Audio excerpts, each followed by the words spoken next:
இறுதியாக வெளிவந்த தேர்தல் முடிவுகளின் படி 169 ஆசனங்களை லிபரல் கட்சி பெற்றதாகவும் 144 ஆசனங்களை கன்சர்வேட்டிவ் கட்சி பெற்றதாகவும் பிளாக் கியூபெக் கட்சி என்பது 22 ஆசனங்களை பெற்றதாகவும் மற்றும் புதிய ஜனநாயக கட்சி என்பது 7 ஆசனங்களையும் மற்றது பசுமை கட்சி ஒரு ஆசனத்தையும் பெற்றுள்ளது.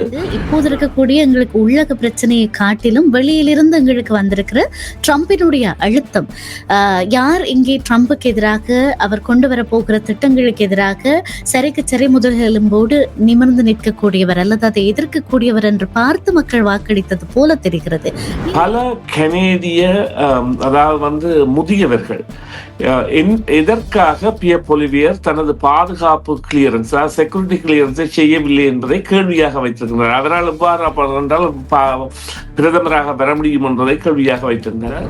கனடாவுக்கு குடிபெயர்ந்து வருபவர்கள் தங்களுடைய நாட்டில் இடம்பெறுகின்ற விவகாரங்களை அந்த நாட்டிலேயே விட்டு வர வேண்டும் என்று. இது இரண்டும் ஒன்றுக்கு பின் முரணான கருத்துக்கள். தமிழர்களுக்கு அவர் கொடுத்த வாக்குறுதியும் தேசிய மேடையில் கூறியதும் இரண்டுமே பொருந்தாத பொருட்கள். பிரச்சனைகளுக்கான தீர்வுகளை தருபவராக இல்லாமல் முன்னே 10 ஆண்டு கால ஆட்சியையும் குறை கூறுபவராக இருந்து அதன் மூலம் செய்கின்றவராக இருந்தவர் தனது தொகுதியில் கூட கரசனை உள்ளவராக கடைசியில் இருந்திருக்கின்றாரா என்ற கேள்வியை அவரது தோல்வி காட்டுகின்றது என்றால் அவர் உண்மையிலேயே தோற்கக்கூடிய நிலையில் அந்த தொகுதியில் இல்லாமல் இருந்தவராகத்தான் இருந்திருக்கின்றார். நான் 21 வயதான போது என்னுடைய பாட்டி எனக்கு இதை கொடுத்தார்கள். ஒரு சில மாதங்களுக்கு பின்பு என்னுடைய பாட்டி மரித்து போனார்கள். மனமுடைந்து போன எனக்கு என்ன செய்வதென்றே தெரியவில்லை. என்னுடைய கடினமான நேரம் அது. மனதுக்கு நெருங்கியவர்களின் இழப்புகள் தாங்க முடியாதவை. மீண்டும் அவர்களை கொண்டு வர முடியாது என்பது எங்களுக்கு தெரியும். ஆனால் அவர்களுக்கான இறுதி மரியாதையை, இறுதி கிரியைகள் அனைத்தையும் ஓரிடமாய் லோட்டஸ் ஃபியூனரல் ஹோமில் செய்ய எம்மால் நிச்சயம் உதவ முடியும். உங்களுக்கு கை கொடுக்க என்னை அழையுங்கள். Lotus funeral home. CMR Tamil எஃப்எம்மோடு இணைந்திருக்கிறீர்கள். நாங்கள் வழக்கம் போலவே இன்றைய நாளிலே சமூக மற்றும் அரசியல் பரப்பில் நிகழ்ந்து கொண்டிருக்கிற முக்கியமான விடயங்களை விவாதிப்பதற்கான அல்லது அது குறித்து பேசுவதற்கான நேரமாக இருக்கிறது. அந்த வகையிலே கனடாவை பொறுத்த வரைக்கும் இன்றைய நாளின் பெரிய பேசு பொருள் நடந்து முடிந்திருக்கிற இந்த கனேடிய பொது தேர்தல் தான். ஆக இந்த பொது தேர்தலினுடைய முடிவுகள் பலரும் எதிர்பார்த்த விதமாக வந்திருக்கிறது. சில பேருக்கு இது சில வேளை அதிர்ச்சியாக கூட இருந்திருக்கலாம். காரணம் கடைசி வரைக்குமே இரு பெரும் தரப்புகள் லிபரல் மற்றும் கன்சர்வேட்டிவ் இரண்டுமே சரிக்கு சரி சரிநிகராக போட்டி போட்டுக் கொண்டே இருந்தன. ஒன்றையொன்று கொஞ்சம் லிபரல் பெரும்பான்மை அடைகிற போது கன்சர்வேட்டிவ் மறுபடியும் அதை ஓடி கடந்திருக்கிற நிலைமையை பார்க்கிற நேரத்தில் இரண்டுமே ஒரு விட்டுக்கு முட்டாக கன்சர்வேட்டிவ் வருவதற்கான வாய்ப்பும் இருக்கிறது, லிபரல் வருவதற்கான வாய்ப்பும் இருக்கிறது என்பது போல தேர்தல் கணிப்புகள் இதற்கு முன்னம் இருந்தது. ஆனால் தேர்தல் முடிவுகள் வெளியாகி இருக்கிறது. லிபரல் கட்சி மறுபடியும் பெரும்பான்மையோடு ஆட்சிக்கு வந்திருக்கிறதை பார்க்கக்கூடியதாக இருக்கிறது. அந்த பெரும்பான்மை அறுதி பெரும்பான்மையாக இல்லாவிட்டாலும் லிபரல் ஆட்சியை கைப்பற்ற இருக்கிறது. மறுபடியும் கனடாவினுடைய புதிய பிரதமராக மாகாணி பதவியேற்கவிருக்கின்றமையும் குறிப்பிடத்தக்கது. லிபரலுக்கு எங்களுடைய வாழ்த்துக்கள். ஆனால் தேர்தல் குறித்து பேசுவதற்கு நிறைய விடயங்கள் இருக்கிறது. நாங்கள் இணைத்துக் கொள்ள போகிறோம் சுரேஷ் தர்மாவை. வணக்கம் சுரேஷ் தர்மா. வணக்கம் பிரியா. வணக்கம் நேயர்களே. மற்றொரு உரையாடலிலே உங்களை சந்திப்பதில் மகிழ்ச்சி சுரேஷ் தர்மா. எப்படி இருக்கிறீர்கள்? தேர்தல் முடிவுகள் என்ன சொல்லுகிறது?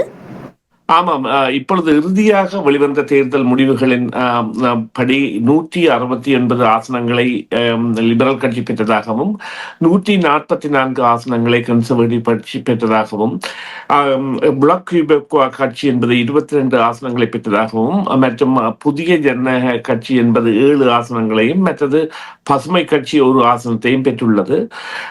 சாதாரணமாக ஒரு கட்சி பெரும்பான்மை எடுப்பதற்கு 172 ஆசனங்கள் தேவை. 3 ஆசனங்கள் இங்கே குறைவு பெறுகின்றன லிபரல் கட்சியை பொறுத்தவரையில்.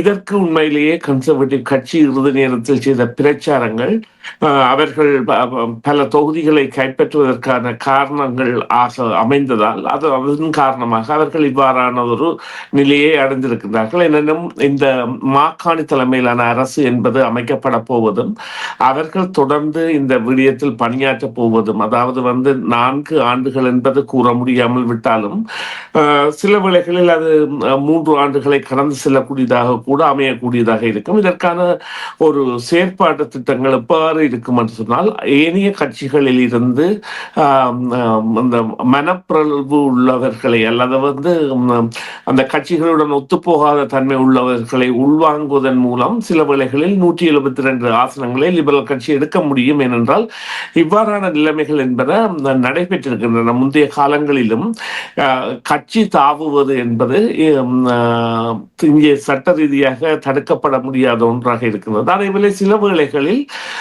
கட்சி அந்தஸ்து இல்லாத நிலையை அடைந்திருக்கின்ற புதிய ஜனநாயக கட்சி அவர்கள் ஆக குறைந்தது 12 ஆசனங்களுக்கு மேல் வைத்திருக்க வேண்டும் கட்சி அந்தஸ்து தக்க வைப்பதற்கு. எனவே அவர்கள் இப்பொழுது கட்சி அந்தஸ்து என்கின்ற நிலைமையை இழந்தபடியால் சில வேளைகளில் அவர்கள் தொடர் ஆதரவை கூட கொடுக்கலாம். தொடர் ஆதரவை கொடுக்கும் பொழுது அங்கே அவர்களுக்கு 176 வாக்கு ஆசனங்கள் இருக்கும். அது ஒரு மத்திய கட்சிகளால் மத்திய 3 முனைந்தால் கூட இந்த கட்சியை லிபரல் ஆட்சியை வீழ்த்த முடியாது.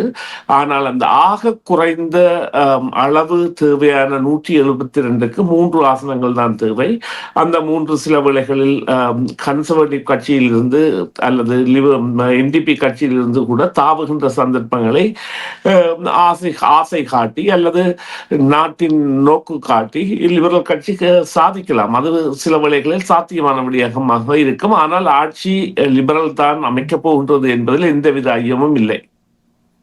நிச்சயமாக இந்த தேர்தலில் யார் வெற்றி பெறுவார் என்பதை தீர்மானிக்கிற காரணிகளாக என்னெல்லாம் இருந்தது அப்படி என்று நினைக்கிறீர்கள்? காரணம், ஏற்கனவே லிபரல் ஆட்சியில் இருந்தது. லிபரலினுடைய ஆட்சியில் மக்களுக்கு அதிருப்தியும் இருந்தது. காரணம், ஏற்பட்டிருக்கக்கூடிய இந்த பொருளாதார ரீதியான நெருக்கடி, குடிவரவு குடியல்கள் விலை நிகழ்ந்திருக்கக்கூடிய நெருக்கடி, அப்படி இருந்துமே மறுபடியும் மக்கள் லிபரலை தேர்ந்தெடுத்திருக்கிறார்கள் என்று சொல்லி சொன்னால் ஒன்று தட்டு தெளிவாக தெரிகிறது. இப்போது இருக்கக்கூடிய எங்களுக்கு உள்ளக பிரச்சனையை காட்டிலும் வெளியிலிருந்து எங்களுக்கு வந்திருக்கிற ட்ரம்பினுடைய அழுத்தம், யார் இங்கே ட்ரம்புக்கு எதிராக அவர் கொண்டு வர போகிற திட்டங்களுக்கு எதிராக சரிக்கு சரி முதலெலும்போடு நிமிர்ந்து நிற்கக்கூடியவர் அல்லது அதை எதிர்க்கக்கூடியவர் என்று பார்த்து மக்கள் வாக்களித்தது போல தெரிகிறது. நீங்கள் இதை பற்றி என்ன நினைக்கிறீர்கள்? என்ன காரணிகள் இங்கே செல்வாக்கு செலுத்தி இருக்கும்? அது முக்கியமான காரணம். முதலாய காரணமாக நீங்கள் குறிப்பிட்ட காரணத்தை கூறலாம். 2வது 3வது காரணங்கள் நிறையவே இருக்கின்றன. நிச்சயமாக நான் இந்த தேர்தல் பிரச்சார பணிகளில் ஈடுபட்டிருந்த பொழுது ஒரு வேட்பாளருக்காக அறிந்த உண்மை என்னவாக இருந்தது என்றால், பல கனேடிய அதாவது முதியவர்கள் எதற்காக பியர் பொலிவியர் தனது பாதுகாப்பு கிளியரன்ஸ் செக்யூரிட்டி கிளியரன்ஸை செய்யவில்லை என்பதை கேள்வியாக வைத்திருக்கிறார். அவரால் எவ்வாறு என்றால் பிரதமராக வர முடியும் என்பதை கேள்வியாக வைத்திருந்தார்கள்.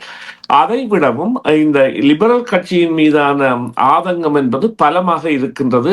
இளைஞர்கள் மத்தியிலும் மற்றும் பல பொதுமக்கள் மத்தியிலும் 3 தடவை அவர்களின் ஆட்சிதான் இன்றைய கனடாவின் நிலைக்கான காரணம் என்பதை அவர்கள் ஏற்றிருந்தவர்களாக இருந்த பொழுதிலும் அதற்கு ஈடுணையான தலைமையாக பியர் பொலிவியர் தனது நடவடிக்கைகள் மூலம் காட்டாததன் காரணமாகத்தான் அந்த வீழ்ச்சி என்பது ஏற்பட்டது. அல்லது நிச்சயமாக சில வேளைகளில் இந்த டொனால்ட் ட்ரம்ப் அவர்கள் இந்த பேசு பொருளாக எடுக்கப்பட்டு லிபரல் ஆட்சி என்பது மீண்டும் வருவதற்கான காரணியாக இருந்திருக்கின்றது என்றால் அது உண்மை என்றுதான் கூற வேண்டும்.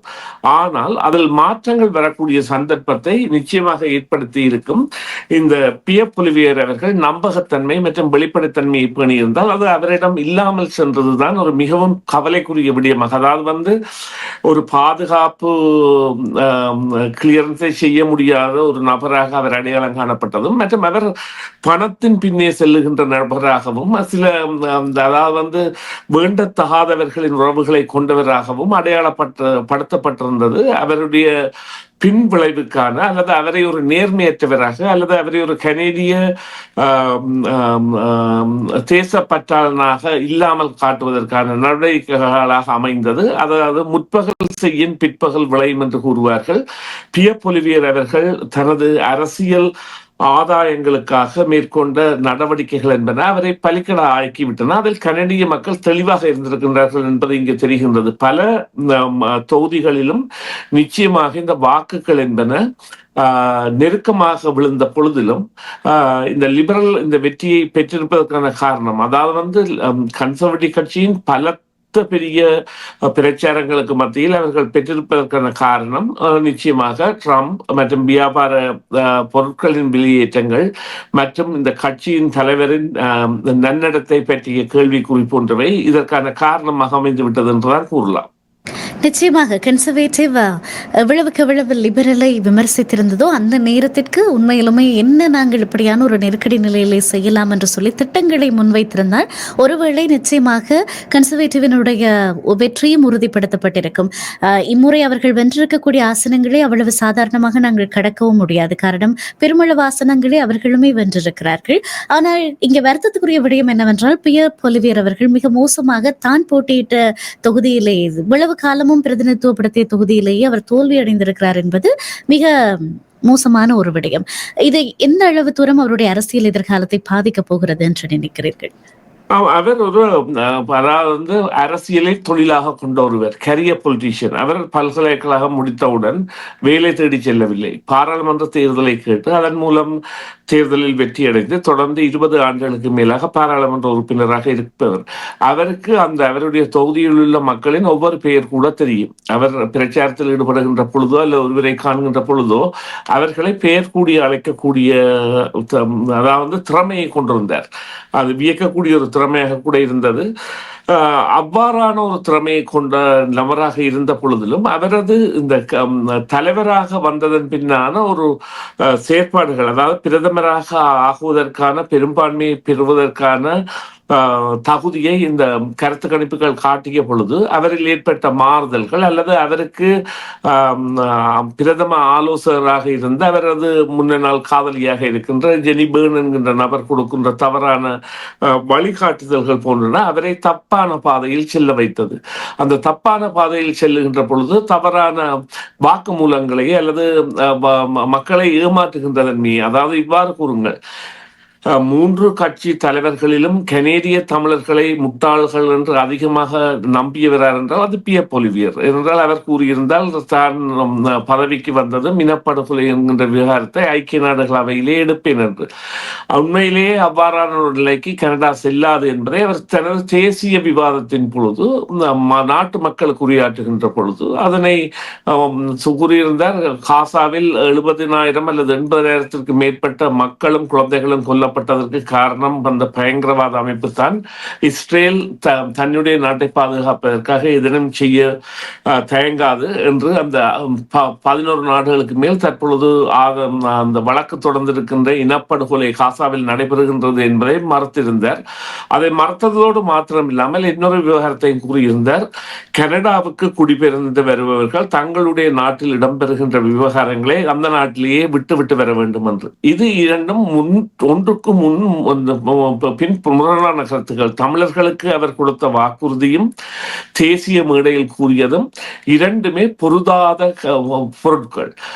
இது குறித்து அதாவது மத்திய அரசியல்வாதிகள் கரியான சங்கரி போன்றவர்கள் கூட அவர் அவ்வாறு செய்ய மாட்டார் என்பதில் நம்பிக்கை கொண்டிருந்தார்கள். அதாவது இனப்படுகொலை அவர் செய்ய மாட்டார் என்பதை அவர் அதை ஏற்கனவே காட்டியிருந்தாலும் மக்களை சந்திக்கின்ற பொழுது அவ்வாறான ஒரு பொய் பிரச்சாரத்தை மேற்கொள்வராகவும் அல்லது பொய்யர்களின் கையில் சிக்கியராகவும் இருந்திருந்தது அவருடைய ஒரு உதாரணத்தை நாங்கள் எடுத்துக்கொள்ளலாம். அதே போன்று 20 வருடங்களுக்கு மேல் தனது தொகுதியில் தெரிந்த மக்களிடையே கூட தனது அடுத்த கட்ட பயணத்திற்கான அல்லது அடுத்த 4 ஆண்டுகளுக்கான பரிச்சாத்தியத்தை பெற முடிவதை தவிர்த்தது, அதாவது மக்கள் வருத்தது என்பது அவரது ஆளுமை குறித்த கருத்துக்களை, அவரது ஆளுமை குறித்த இவ்வாறு கூறுங்கள்.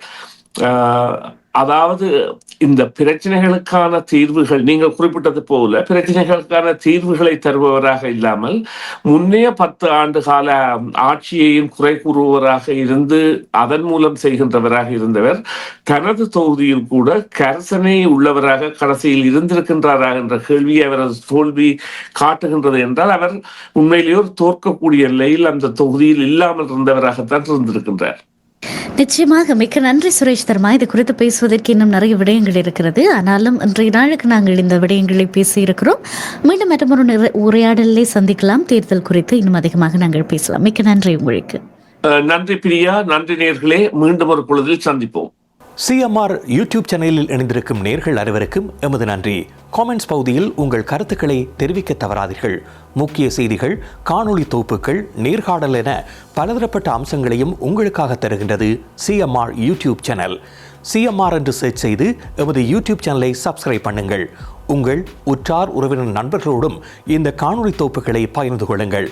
அருகில் இருக்கின்ற முக்கிய காணொளி தொகுப்புகளையும் தவறவிடாமல் பாருங்கள்.